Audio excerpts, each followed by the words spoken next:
Hey, Yo, we're back. Julius. Yeah. Bathability.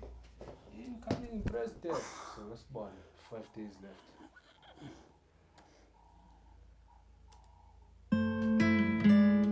Both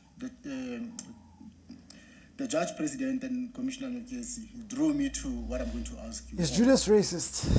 We shall see. You were asked a question in relation to the quality of judges and the judgments and the criticisms. And you repeatedly said that there are no criticisms that you are aware of, and correctly so, because we have not been furnished with any. And Commissioner Nyokezi also asked about the quality, and you also said you yourself are not aware of the challenges in your judgments. And then that drew me to the judgments of yours that I know I've read before. The first one is the one where you dealt with Matrimonial Property Act, and you dealt with issues of forfeiture and all those kind of things. But for the purpose of time, I want to go to another one that you wrote. This one you wrote, and that judgment was riddled with difficulties, right? Which I'm not really sure why the independent bodies were not able to pick up on those. But the one that I want to debate with you on is the one that you wrote in insolvency law. Debate. The body corporate of Heiselhurst versus Ramachia. It was delivered on the 27th of October 2017. I'm not sure if you remember that judgment. It dealt with, from what I can gather when I read the fact, it was compulsory sequestration. But when I read the judgment, it seems like you are confusing compulsory sequestration with voluntary surrender. And I'm going to point out something and I want your comment on it. The difficulty that I have with this judgment is, and I'm not sure, it's not part of the PEG, unfortunately. I don't think it's part of the PEG. Of the bundle? Yes. In paragraph 9 of that judgment, but do you remember that judgment? It's because I want to be fair on you, but the thing is, I'm asking this based on the criticism that you raised. If it's a 27 judgment, it's 2017. Yeah, 2017. It's some time ago.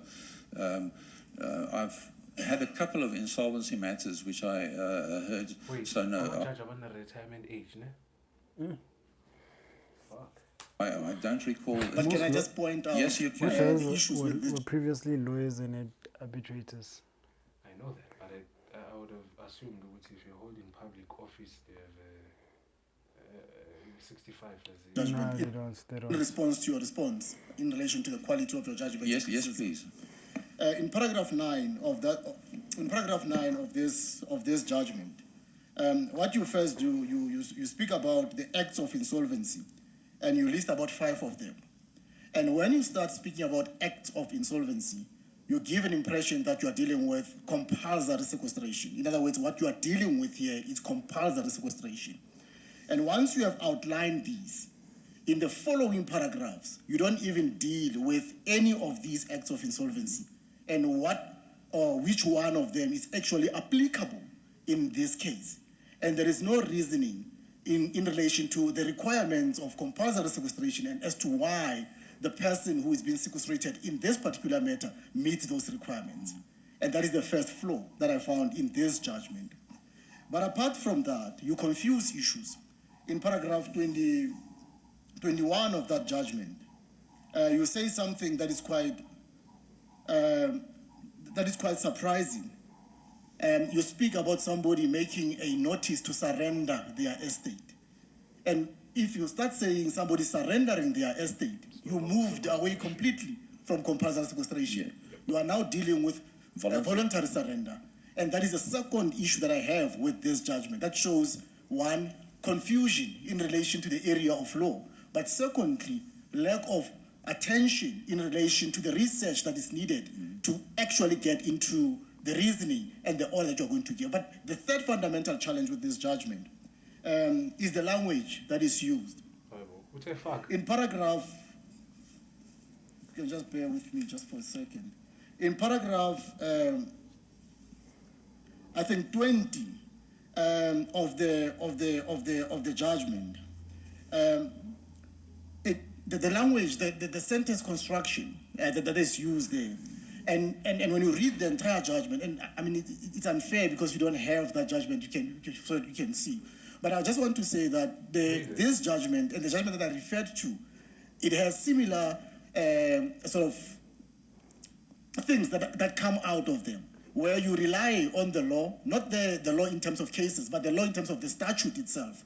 But your interpretation of the statute and your reasoning in relation to the statute leaves much to be desired. So I'm not sure whether it's accurate to say that the quality of your work generally, it is satisfactory. I think there are points of weaknesses, and it's quite disappointing that some of the bodies have not highlighted it, and which raises a concern that perhaps maybe criticism seems to be restricted to certain people and not other people, and that for me is a concern. I'm not sure. What is your response to that? Firstly, Commissioner... No, DCJ. Commissioner Malema? I think in all fairness, that question is not in keeping with what we have adopted. Because it's not only the law bodies that have got a right to raise issues with the candidate before he sits here. We all do. If we look at the law bodies report and the issues we have, which the law bodies have not raised, we all have a right to raise those issues and send them to the candidate. And that hasn't been done. And it's not me, it is through the admission of the commissioner that hasn't been done. And it's unfair to the candidate and to all of us, because even in the deliberations, that point cannot be referred.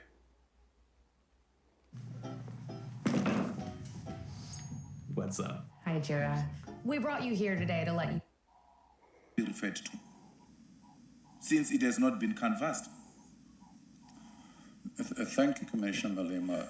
No, before that, I take a point, but the thing is, I'm raising an issue based on a judgment which is a public document, which of course all of us will have access to, and we did that even yesterday, where somebody said the Supreme Court of Appeal confirmed me, and we all went to try to see whether indeed the Supreme Court of Appeal has actually done that.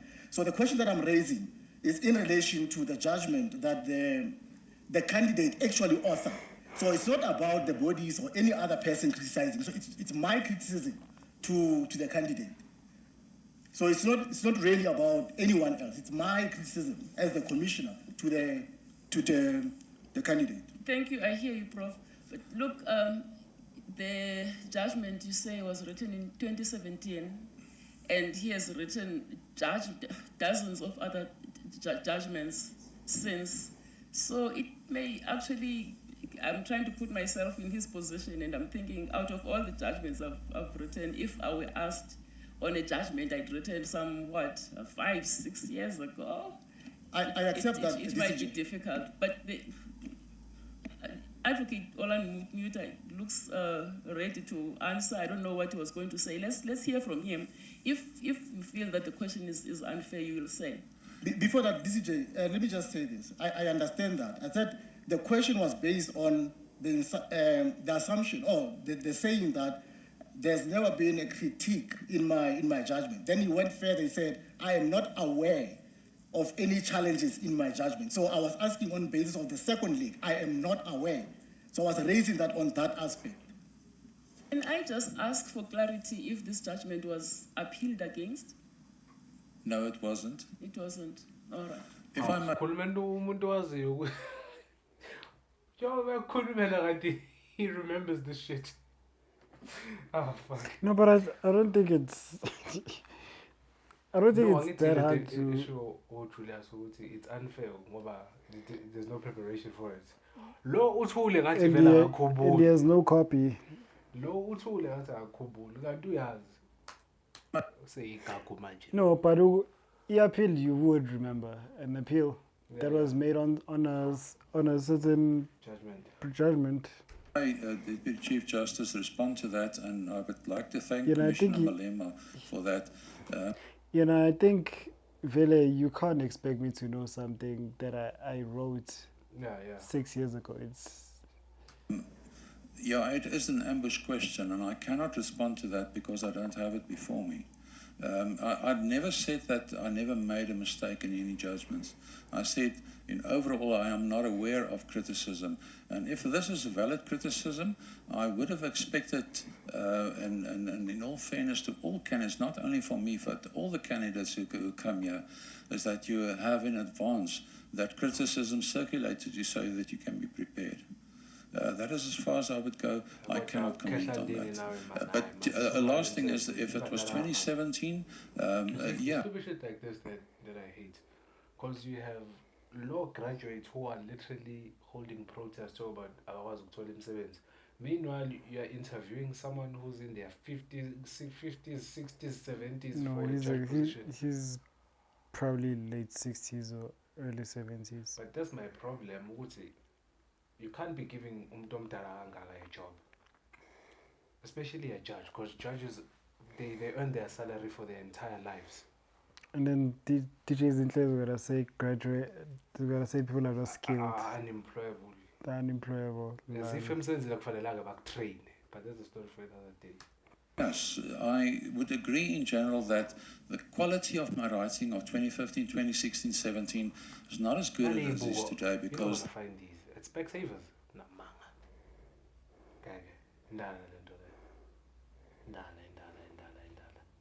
There is an improvement. Europeans only, like specs. Commissioner Malema? No, thank you very much. SC, I never heard you saying that your judgments, both in language and writing, are A+.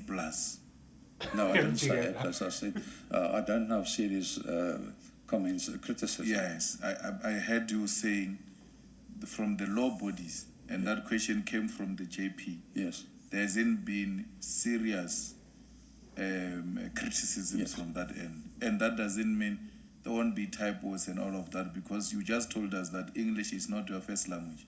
That's correct. Thank you.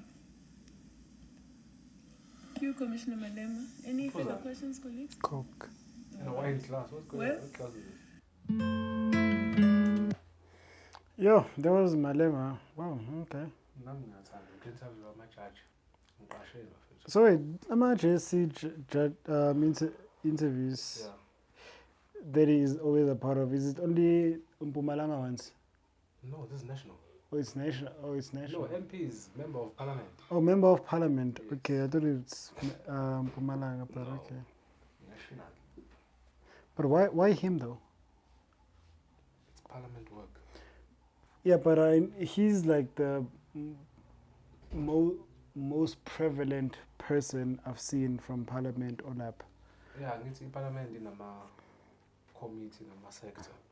So different members of parliament have a representative in different sectors, essentially. So EFF, like because they have a lot of members, they probably have representation in every sphere. So I guess we all are Panama judge. Alright guys, suggest something for us to react to, comment below. Like this video, please. Let's get to 1,005, ne? 1,500 subs. Yeah, we're almost at 1.1. Yeah, actually. So let's get to 1.1 from there, 1.5. Follow us on TikTok. Yes. We are almost at 15K there. Yeah, make sure.